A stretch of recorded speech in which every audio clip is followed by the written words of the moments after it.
I aften i Styr på partierne har vi fokus på Socialistisk Folkeparti, bedre kendt som SF.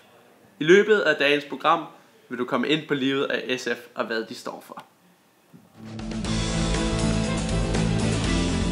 Jeg stemmer SF, fordi de har den bedste grønne profil. Fordi det er bedre for ældreplejen end Blå Blok, de har været. Fordi jeg ved, at de kan give os en ordentlig folkeskole. Fordi jeg kan lide partiets sociale profil. Fordi det er tilladt at tænke på andre end sig selv. Velkommen til Sønderborg. SF stiftes i 1959 af Aksel Larsen, efter at han blev ekskluderet af det kommunistiske DKP. Aksel Larsen ønsker en selvstændig dansk politisk udvikling, løsrevet fra enhver sovjetstyring, og stifter derfor Socialistisk Folkeparti. Det nye parti sætter socialistisk samfundsforandring højt, og allerede i 1960 kommer SF i Folketinget med 11 mandater. Jeg stemmer SF, fordi det er bedst til mennesker. Der er plads til regnbuefamilier af alle farver. For at få rettet op på den sociale ulighed, der er i samfundet. Fordi vi har brug for en ny integrationspolitik.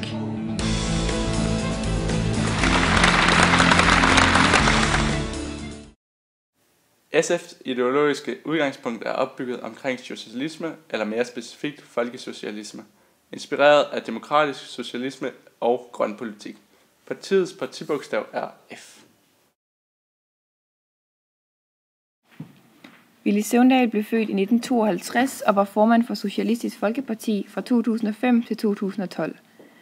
Villy Søvndal indledte sin politiske karriere i 1982 som medlem af Kolding Byråd, indtil han i 1994 blev medlem af Folketinget for Socialistisk Folkeparti.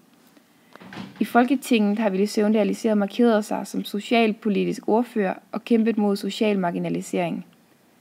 Efter folketingsvalget i 2005 trak Holger K. Nielsen sig som formand, og ved det efterfølgende kampvalg i partiet blev Villy Søvndal valgt som ny partiformand. Efter folketingsvalget i september 2011 dannede SF regeringen sammen med Socialdemokraterne og det radikale Venstre. I denne regering, hvor Helle Thorning-Schmidt overtog statsministerposten, blev Villy Søvndal udenrigsminister i den første regering, hvor i SF fik ministerposter. Villy Søvndal meddelte i september 2012, at han ønskede at trække sig som formand for SF, og efter en uafstemning blandt partiets medlemmer blev han i oktober afløst som formand af Annette Wilhelmsen. This is serious. A lot of them have seen the pictures from Africa, from Australia, with areas where the rain doesn't come anymore, with the desert spreading. They know it's serious. Or they have been to the Himalaya mountains and seen that the area producing a lot of drinking water. Annette Wilhelmsen er født i 1959 i Svendborg, og hun har en læreruddannelse og en cand.pæd i almen pædagogik. Hun var i Kerteminde Byråd fra 2001 til 2011, og hun har derefter været medlem af Folketinget siden september 2011. Hun har haft flere ordførerposter, blandt andet har hun været børne- og uddannelsesordfører. I oktober 2012 blev hun valgt ved urafstemning til at være formand for Socialistisk Folkeparti efter Villy Søvndal. Hun blev efter en ministerrokade erhvervs- og vækstminister, og i august 2013 overtog hun Social-, Børne- og Integrationsministeriet. Astrid Krag er født i 1982. Hun var formand for SF's Ungdom fra 2005 til 2007. I 2007 blev hun medlem af Folketinget. Hun er medlem af SF's gruppebestyrelse og næstformand for partiets folketingsgruppe. Astrid Krag har desuden været næstformand for Folketingets udvalg for udlænding og integrationspolitik, og hun har også været SF's ordfører på integrations- og asylområdet, samt ældrepolitikken. I oktober 2011 blev Astrid Krag minister for sundhed og forebyggelse i regeringen med Helle Thorning-Schmidt som statsminister. Da Villy Søvndal i oktober 2012 trak sig som partiformand for SF, stillede Astrid Krag op til formandsvalget, men tabte til Annette Wilhelmsen. Du har ikke mange penge mellem hænderne, men det gør ikke så meget, for der er andre værdier i livet end cool cash.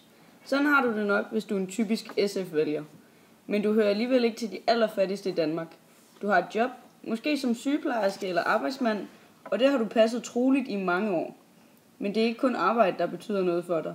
Din fritid, din familie og dine venner er noget af det vigtigste for dig. Hvis du har penge til overs og studerende børn, giver du formentlig et lille tilskud til deres økonomi, mens de læser. Også selvom du ikke umiddelbart selv frygter at blive fyret, Er du bekymret over økonomien, og om de svageste i samfundet har gode nok forhold? Det kan også være, at du er en klassisk akademiker med et godt, højbetalt job og karrieren på skinner. Under alle omstændigheder bekymrer du dig om andre, du er engageret i lokalsamfundet, og du synes, at der skal være mere lighed i det danske samfund. SF's mærkesager er for eksempel økonomisk vækst, klima, folkeskolen og sundhedsvæsenet. Lige nu har de 15 medlemmer i Folketinget.